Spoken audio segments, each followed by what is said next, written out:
Shalom Bapak Ibu, puji Tuhan, senang saya bisa kembali menyapa Anda hari ini. Mari kita akan merenungkan firman Tuhan. Tema yang akan saya bahas yaitu iman Kristen dan penolakan.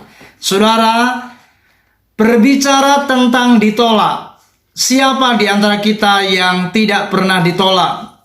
Saudara, tentu penolakan itu sangat menyakitkan, bahkan bisa mengecewakan, membuat kita jadi malu, bahkan bisa membuat kita jadi marah. Itulah yang terjadi ketika pada umumnya orang mengalami penolakan. Namun hari ini mari kita akan belajar dari perspektif firman Tuhan, bagaimana kita harus belajar dari Tuhan Yesus. Yesus sendiri juga pernah mengalami penolakan. Dan berulang-ulang kali kita melihat Yesus di dalam pelayanannya pun ia ditolak di beberapa tempat.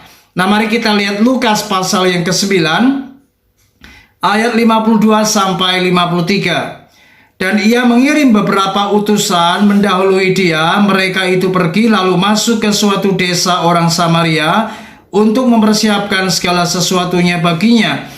Tetapi orang-orang Samaria itu tidak mau menerima dia karena perjalanannya menuju Yerusalem.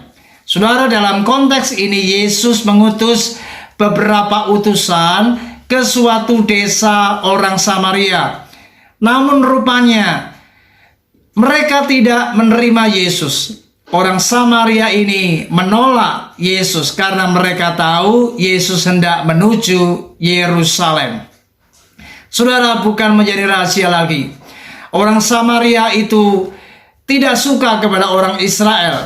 Dan orang Israel membenci orang Samaria. Itulah sebabnya mereka menolak Yesus. Dan ketika Yesus mengalami penolakan, kita melihat ada dua murid Yesus yang bereaksi. Kita akan membaca di dalam ayat yang ke-54. Ketika dua muridnya yaitu Yakobus dan Yohanes melihat hal itu, mereka berkata, "Tuhan, apakah Engkau mau supaya kami menyuruh api turun dari langit untuk membinasakan mereka?" Ayat 55, akan tetapi ia berpaling dan menegur mereka, lalu mereka pergi ke desa yang lain. Kita melihat murid-murid Yesus ini marah besar karena mereka melihat orang-orang Samaria itu menolak Yesus. Namun apa yang terjadi?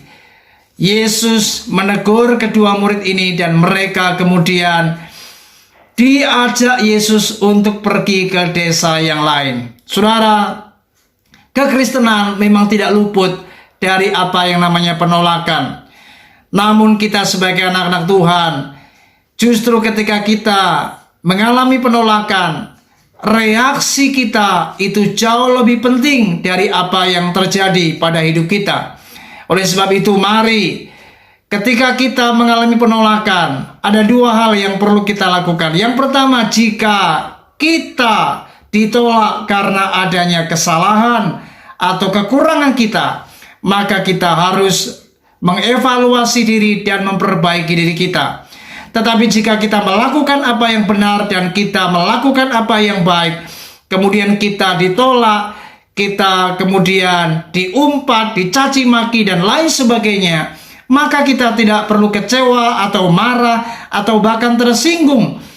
Mari kita harus hadapi penolakan dengan cara yang berbeda. Sebagaimana Yesus ketika ditolak, Tuhan tidak membalas penolakan itu.